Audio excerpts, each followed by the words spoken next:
पूरी राजनीति तो कम्युनलिज्म के साथ समझौते की राजनीति है। हम नहीं करेंगे नहीं करेंगे जितने जोर से भी बोले तो चोरी और फिर सीना जोरी।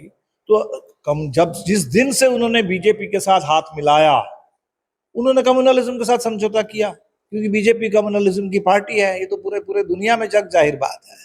और बाकी जो दोनों सी की आप बात कर रहे हैं, क्राइम और करप्शन, वो भी बिहार में तेजी से बढ़ रहा है।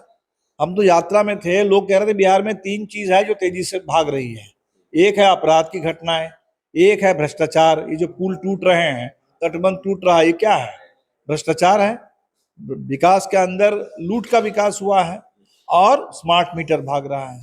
तो तीनों सी जो नीतीश जी कहते थे कि हम तीनों सी के साथ कंप्रोमाइज नहीं करेंगे, बल्कि सबसे पहले कंप्रोमाइज भी सी से शुरू होता है। तो 4 सी की बात करें, compromise with crime, corruption and communalism. Bharatiya Janata party बहुत घबराई हुई है, क्योंकि लोकसभा चुनाव में पूरे सीमांचल के इलाके में, वो तो पूर्णिया में जो पप्पू यादव के साथ थोड़ा सा इन लोगों का रह गया गठबंधन में कमी, इसके चलते अररिया हार गए, नहीं तो पूरा का पूरा सीमांचल भारतीय जनता पार्टी वहां हार गई है। और इसीलिए एक तो सीमांचल में वो सोचते हैं कि हिंदू मुस्लिम करके हम अपने वोट को मजबूत करेंगे। इसी समय झारखंड का चुनाव है, तो समझते हैं कि झारखंड में तो चुनाव हो रहा है, तो झारखंड में भी अनुप्रवेश की बात करो, बिहार में भी बात करो, तो इससे एक माहौल बनेगा। दूसरा, इससे एक बात साफ है कि भारतीय जनता पार्टी पूरी तरह से संविधान के मूल्यों के खिलाफ है।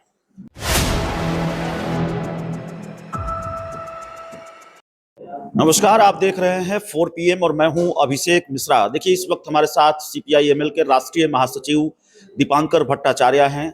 बिहार में जिन 4 विधानसभा सीटों पर उपचुनाव हो रहे हैं, उसमें से एक सीट CPI-ML की भी है, तरारी विधानसभा सीट, और उस पर बात करेंगे। बिहार की राजनीति से जुड़े जो दूसरे सवाल हैं उस पर बात करेंगे। तरारी पर बातचीत होगी। सर, तरारी पर इंटरेस्ट ज्यादा है, दिलचस्पी ज्यादा है। तरारी में आपने बताया, तरारी को लेकर ज्यादा क्यों है? तरारी CPI-ML की सीट है और CPI-ML के एक बड़े नेता से बात हो रही है। CPI-ML की तैयारी है, तेजस्वी यादव, मुकेश सहनी सब लोग जा रहे हैं, ये आपने बताया है। पूरा प्रोग्राम क्या है और विस्तार से बताना चाहिए। नहीं, प्रोग्राम तो देखिए 4 सीट तो बिहार में खाली हुई है, तो 4 सीट में मुझे जहां तक जानकारी है 3 सीट तो इंडिया गठबंधन की जीती हुई सीट है। एक सीट तरारी माले और इमाम आपके बेलागंज और रामगढ़, ये दोनों सीट राष्ट्रीय जनता दल, और एक सीट पे जीतन राम मांझी जी की उम्मीदवारी दी हुई है। मुझे तो लगता है कि इस बार ये चारों सीट पर इंडिया गठबंधन की बिल्कुल जीत होनी चाहिए, क्योंकि हमने जब पदयात्रा में गया का दौरा किया तो हमने जो देखा गया में कि गया जिले को दलित उत्पीड़न का केंद्र बना दिया गया है। गया का ऐसा एक भी पंचायत नहीं होगा जहां आपको दलित उत्पीड़न की घटना जहां से नहीं पता चलेगी। और सारे के सारे हमको जो देखा, मोहनपुर में वहाँ राजकुमार मांझी की हत्या हो, खिजरसराय में सज्जन मांझी की हत्या हो, टेकारी में आपके संजय मांझी का हाथ काट दिया गया है, तो सब जगह हम देख रहे हैं कि जीतन राम मांझी जी जिस समुदाय से आते हैं, और लोगों को उम्मीद थी कि हमारे नेता सांसद बने हैं, हमारे नेता मंत्री बने हैं, तो जमीन पर भी लोग खुश रहेंगे, लोगों के ऊपर हमले नहीं होंगे। सबसे ज्यादा मुसहर जाति के लोग, उनके ऊपर हमले हो रहे हैं और मांझी जी बिल्कुल खामोश रहते हैं। इसलिए लोग तो बहुत दुखी हैं डबल इंजन सरकार से, और हमें तो लगता है कि डबल इंजन के खिलाफ जो आक्रोश है लोगों का, वो चुनाव में दिखेगा। लोकसभा चुनाव के नतीजों ने ये साबित किया कि उस इलाके में CPI-ML का प्रभाव तो है। काराकाट की सीट भी आप जीत गए, आरा की सीट भी जीत गए, लेकिन क्या प्रशांत किशोर की एंट्री से इसको चुनौती मानते हैं? प्रशांत किशोर को कोई फैक्टर मानते हैं तरारी में? देखिए, फैक्टर एक्टर की बात तो ये तो जनता को तय करना है। प्रशांत किशोर जी नई पार्टी बनाए हैं, तो भारत में मल्टी पार्टी डेमोक्रेसी है, नई नई पार्टी बने, इसमें कोई आपत्ति की बात नहीं है। सवाल है कि प्रशांत किशोर जी की नीति क्या है, किस सवाल पर क्या करते हैं, गरीबों के लिए क्या बात करते हैं, बिहार के पिछड़ापन को लेकर क्या बात करते हैं, अभी बिहार में जिन मुद्दों को लेकर लोग परेशान हैं उन सवालों पर उनका क्या कहना है, ये चीज़ें अभी साफ नहीं है। इसीलिए मैं प्रशांत किशोर जी के बारे में अभी कोई टिप्पणी नहीं करना चाहूँगा। बिहार में भारतीय जनता पार्टी अपनी पिच पर खेल रही है। अपनी पिच से मेरा मतलब है बटेंगे तो कटेंगे।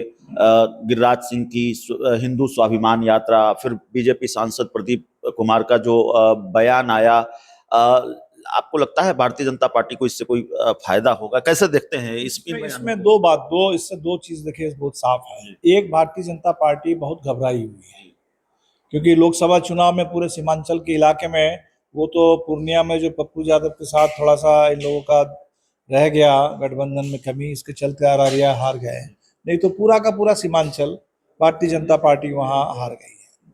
और इसीलिए एक तो सीमांचल में वो सोचते हैं कि हिंदू मुस्लिम करके हम अपना वोट को मजबूत करेंगे। इसी समय झारखंड का चुनाव है, तो समझते हैं कि झारखंड में तो चुनाव हो रहा है, तो झारखंड में भी अनुप्रवेश की बात करो, बिहार में भी बात करो, तो इससे एक माहौल बनेगा। दूसरा, इससे एक बात साफ है कि भारतीय जनता पार्टी पूरी तरह से संविधान के मूल्यों के खिलाफ है।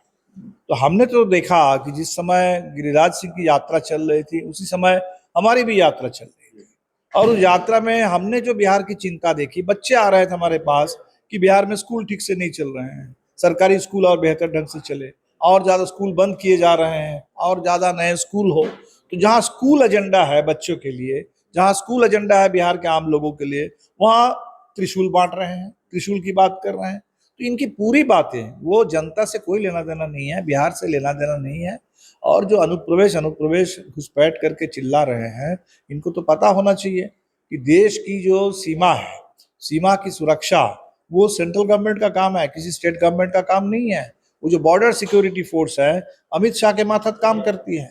तो अगर कहीं भी सीमा का अतिक्रमण हो रहा है, कहीं अगर गैर कानूनी ढंग से कोई भी आ रहे हैं, तो सबसे पहले तो भारत सरकार को जवाब देना पड़ेगा। तो जवाब देने के बजाय आप माहौल खराब कर रहे हैं, और इससे हो क्या जाएगा, जैसे बांग्लादेशी, पश्चिम बंगाल के लोग परेशान हैं कि इसका मतलब बंगालियों के खिलाफ माहौल बनेगा पूरे देश में। जब जब ऐसी बात हुई तो महाराष्ट्र में हिंदी भाषियों के खिलाफ माहौल बना है। तो वो भाषा आप कुछ भी कहेंगे तो जो भी जहां अल्पसंख्यक हैं उनके खिलाफ माहौल बनेगा। बंगाली, हम तो देख कर आए पश्चिम बंगाल में, बंगाली असुरक्षित महसूस कर रहे हैं कि ये पूरा एंटी बंगाली इन्होंने मुहिम छेड़ रखा है, बांग्लादेशी बांग्लादेशी बोल करके। महाराष्ट्र में हिंदी भाषी एक समय इसी तरह से असुरक्षित थे। हम बिल्कुल नहीं चाहते हैं कि हिंदुस्तान में भाषा और धर्म के नाम पर किसी को खतरे में डाला जाए, किसी के अधिकार के साथ किसी तरह की कोई छेड़छाड़ हो। ये भारतीय जनता पार्टी का पूरा जो एजेंडा है, वो सीमा पार क्या होगा वो तो अलग बात है। देश के अंदर हिंसा का, तनाव का, एक नफरत का माहौल पैदा करना चाहते हैं, जो आम लोगों की सुरक्षा और सम्मान के खिलाफ। एक आखिरी सवाल है, ये जो बयान आ रहे हैं या हिंदू स्वाभिमान यात्रा हो रही है, पहले तो बीजेपी ने एक पल्ला झाड़ लिया, कह दिया कि नहीं ये तो बीजेपी की यात्रा नहीं है, तो गिरिराज सिंह की निजी यात्रा है। लेकिन उसके बाद तारकिशोर प्रसाद उस यात्रा में शामिल होते हैं, सांसद प्रदीप कुमार शामिल होते हैं और कई नेता शामिल होते हैं। ये सारी चीजें जो चल रही थी या चल रही हैं, इसमें नीतीश कुमार की भूमिका को किस तरह से देखते हैं? नीतीश कुमार चुप हैं, नीतीश कुमार मजबूर हैं, पहले वाले नीतीश कुमार हैं या नहीं है? नीतीश कुमार कहते हैं हम क्राइम, करप्शन, कम्युनिज्म से समझौता नहीं करते। किया नहीं किया, आप कैसे देखते हैं? पार्टी कैसे देखते हैं? उनकी पूरी राजनीति तो कम्युनलिज्म के साथ समझौते की राजनीति है। हम नहीं करेंगे जितने जोर से भी बोले तो चोरी और फिर सीना जोरी। तो जिस दिन से उन्होंने बीजेपी के साथ हाथ मिलाया, उन्होंने कम्युनलिज्म के साथ समझौता किया, क्योंकि बीजेपी कम्युनलिज्म की पार्टी है। ये तो पूरे दुनिया में जग जाहिर बात है। और बाकी जो दोनों सी की आप बात कर रहे हैं, क्राइम और करप्शन, वो भी बिहार में तेजी से बढ़ रहा है। हम तो यात्रा में थे, लोग कह रहे थे बिहार में 3 चीज है जो तेजी से भाग रही है। एक है अपराध की घटनाएं, एक है भ्रष्टाचार, ये जो पुल टूट रहे हैं, तटबंध टूट रहा है, ये क्या है? भ्रष्टाचार है। विकास के अंदर लूट का विकास हुआ है, और स्मार्ट मीटर भाग रहा है। तो तीनों सी जो नीतीश जी कहते थे कि हम तीनों सी के साथ कंप्रोमाइज नहीं करेंगे, बल्कि सबसे पहले कंप्रोमाइज भी सी से शुरू होता है। तो 4 सी की बात करें, compromise with crime, corruption and communalism, ये है नीतीश कुमार। चलिए, तो हमारे साथ दीपांकर भट्टाचार्य सर थे। इस पूरी रिपोर्ट में इतना ही। बहुत बहुत धन्यवाद।